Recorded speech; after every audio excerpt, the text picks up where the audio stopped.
Welcome to the Innate series, the ultimate resource for chiropractors looking to grow, thrive, and align their practice with purpose.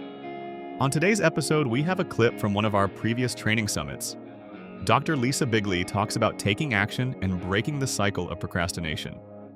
Let's get started.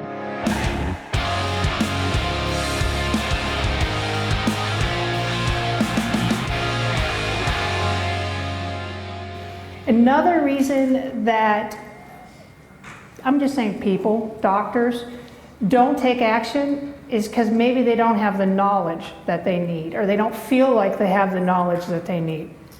Where do you find the knowledge? Mentors, online, advisors. And I really do recommend that you have a mentor for multiple areas in your life. Okay?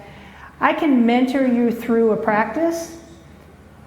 I do not want to be your financial advisor mentor.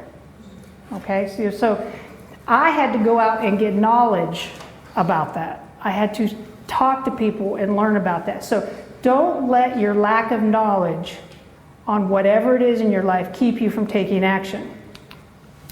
And am I being completely honest with myself? Do you realize we lie to ourselves on a daily basis just to make ourselves feel better? We all do it, okay? So are you being completely honest with yourself about what you're capable of doing versus what you're willing to do? Because we are capable of much more than we are willing to do. And ultimately, what story do you want to tell? What do you want your legacy to look like? What do you want your life to stand for if you have children or a family? What are you leaving behind? But before we can take action, what do you have to have? You have to have goals. How many of you in here write goals? How many of you in here review your goals? Even less. How many of you update your goals? Okay. So, the It Works book. Is there anybody in here that does not know what the It Works book is? Okay. I'm new to this, sorry. You can download it online. Okay, it's a free PDF. It's really very easy to read. It talks about goals, but it says in there some very important things about goals. First thing, it must be written down with a guideline. With a deadline. Okay, with a deadline. So when you sit down to write your goals, remember you are not writing the 10 Commandments. This is not written in stone. Okay? So let yourself dream big. Let yourself dream big with no restrictions. If money was not an issue, time was not an issue, what would that goal be? But make sure you put a timeline on it. Why is that? A goal without a deadline is? A wish. Awesome. The next thing, be very specific and very clear about that goal. Don't write a goal like, I want 20 new patients this month. Why is that not specific enough? What kind of patients? What demographic do you enjoy treating? What conditions do you enjoy treating? How many times a day do you review your goals? 3. And how many people do you share your goals with? Very few. Why is that? Why do you not want to share your goals with everybody in your life? Because some people try to steal them. Some people can try to steal them. They will. Some people will unintentionally bring you down. Really? I don't think you can do that. Why would you want that? So share your goals with the people in your life that you know are going to support you. If you do not have that, share it with your mentor. Okay? We always have your back. Come find me. Share them with me. Give me your email address. I'll hold you accountable. Find somebody but your mentor if you don't have anybody. Okay? So just a quick review on goals. So you have to let yourself dream, you've got to set them, and then you actually have to take action on them, because what good is it to have your goals on paper if you just read them 3 times a day and you don't move towards them?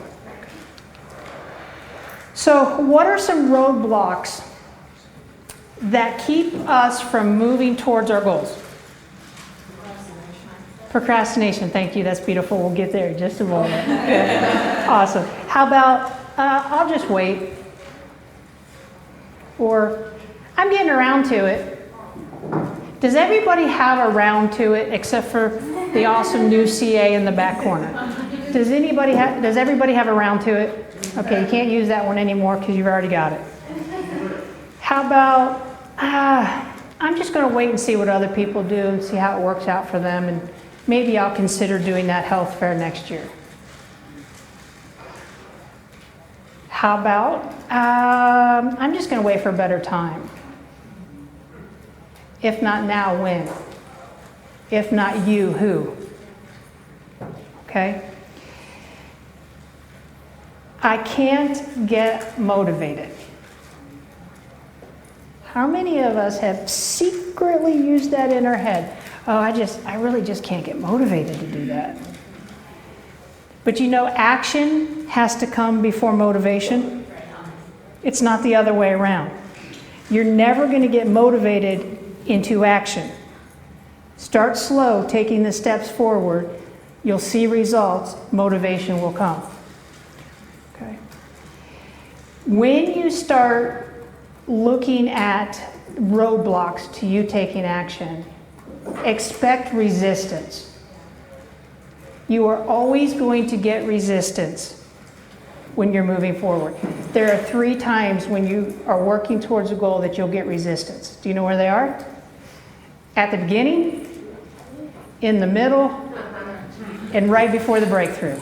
So just expect resistance and be prepared for it mentally.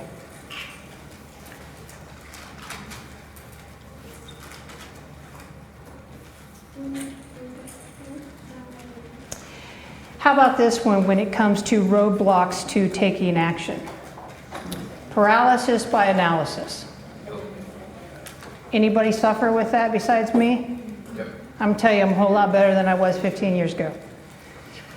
Just here recently, if Jan was here, she'd laugh. Jan's my office manager. Just here recently, I have been identified as a crockpot, a slow cooker in my office. Jan has been identified as the Instapot. So, if she wants to do something or there's something new in the office, she'll tell me, and I've got to think about it for a week or so, and then she's already done it. So don't get paralysis by analysis. Not that you should jump into everything. Some things really do require that. But I'm talking about paralysis by analysis. I don't have the CER perfect, so I'm not even going to try it. I don't know how to present a Vitalio care plan, so I'm not even going to try it. Okay? Don't overanalyze it to the point that you are paralyzed and unable to move forward. Okay? My philosophy is ready, fire, aim. Ready, fire, aim. Okay. So what are some effects of not taking action? Okay. It makes taking further actions harder. And we're going to get into it in just a moment, but this is where you're going to find yourself in the grips of the procrastination cycle. And the longer you're in it, the worse it gets. Okay? So it makes taking further actions even harder. How about depression and frustration? You don't have to raise your hands, but I know there are a handful of people in here that deal with depression on a very serious scale. Okay? You have to start taking actions and getting little wins, just little wins, to be able to move forward. So when I'm talking about little wins, we'll be going over that when I talk about taking action and putting together an action plan. But sometimes you have to set a goal that you can obtain quickly so that it gives you the motivation to go on. It gives you that boost, okay? Now, most of our goals we should not know how to get. They should stretch us. But if you're in that situation of depression and frustration, give yourself a chance to have some little wins, okay? You begin to see status quo as your future. This is just a dangerous place to be. You start blaming outside factors. Once you start blaming outside factors for you not doing something, you have absolutely given your power away. Okay? Thank you for joining us on Innate. If you found value in today's episode, don't forget to like, share, subscribe, and hit the notification bell so you never miss an update. For more resources, mentorship opportunities, and to connect with our community, visit amcfamily.com. Until next time, stay aligned.